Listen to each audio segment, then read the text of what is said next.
बंगाली गुरु channel में एक दफ़ा फिर से आप सबको स्वागत है। आज की वीडियो आप सबके लिए बहुत ख़ास होने वाली है और ख़ास कर उन लोगों के लिए जो मीरा बाबा जी के भगत हैं, जिनके घर के मीरा बाबा कुल देवता हैं।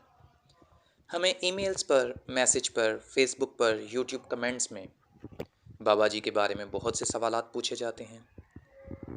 कोई मीरा पहलवान बाबा के घोड़े का नाम जानना चाहता है, तो कोई बाबा के हाथी का।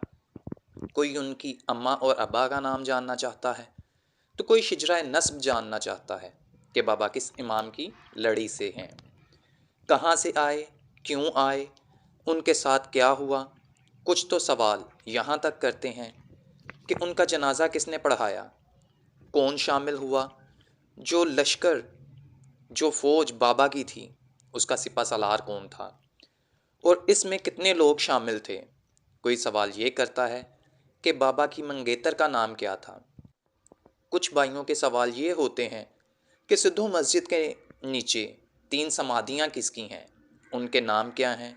तो कुछ ये सवाल करते हैं कि बाबा का बकरा कैसे होता है और मुर्गा कैसे होता है, न्यास कैसे देते हैं। कुछ सवाल करते हैं कि आपको जानकारी ही नहीं।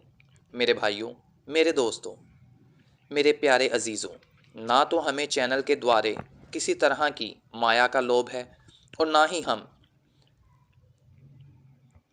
कोई कारोबार खोल कर बैठे हैं, ना ही इस चैनल पर हमारी कोई ऐसी वीडियो या कमेंट्स हैं जिसमें हम शागिर्दी या इलाज की दावत आम कर रहे हों।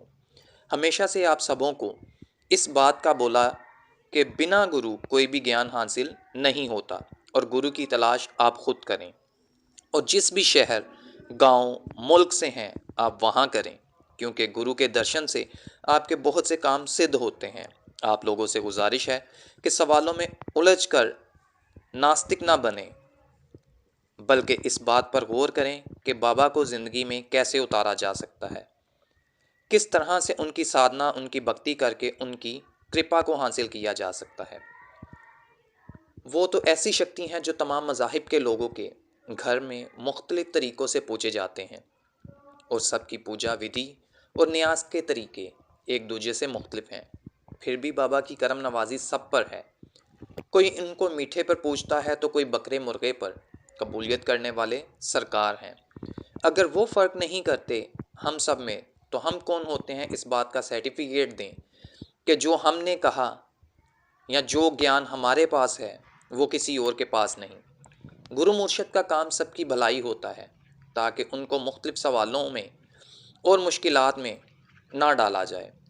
अगर फिर भी कोई भाई सवालात से ही अपना शौक़ पूरा करना चाहता है तो वो यूट्यूब लाइव सेशन में आकर कर सकता है।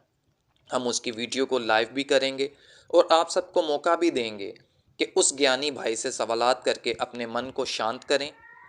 मेरा उन लोगों को सिर्फ यही जवाब है जो लोग मन के हाथों परेशान हैं और ख़ुद को ज्ञानी मानते हैं, फिर भी ज्ञान हासिल करने के लिए हमारे चैनल पर आते, वीडियो को देखते हैं और फिर अजीब कमेंट्स करते हैं कि ये ऐसे नहीं है, वैसे है। अरे भाई, अगर आप इतने बड़े ज्ञानी हैं तो फिर किस चीज़ के मुतलाशी हो?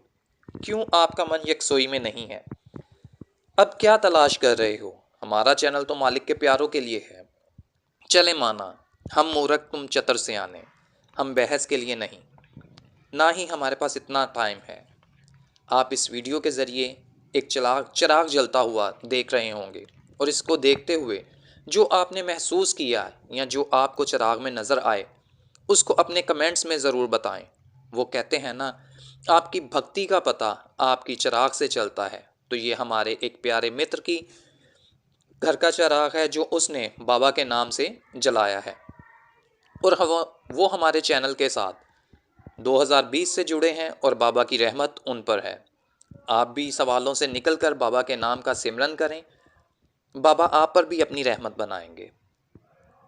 कुछ दिन पहले किसी ने सवाल किया था कि क्या माला को, तस्बीह को स्नान करवाया जा सकता है, क्या उसको धोया जा सकता है?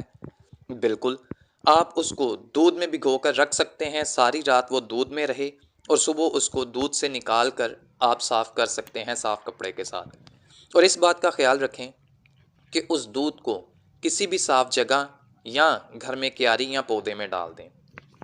फिर किसी ने इसी तरह पूछा था कि आसन को धो सकते हैं, बिल्कुल आप धो सकते हैं। उस पानी को भी आपने साफ जगह पर बहाना है।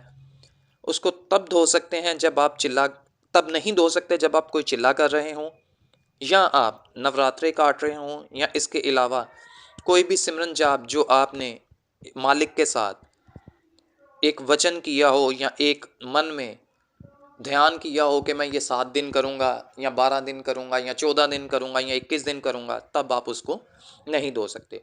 क्योंकि जब हम सिमरन करने के लिए आसन पर बैठते हैं तो हमारे जिस्म से निकलने वाला पसीना उसी आसन पर गिरता है, और कभी कभार उसमें से स्मेल पैदा हो जाती है।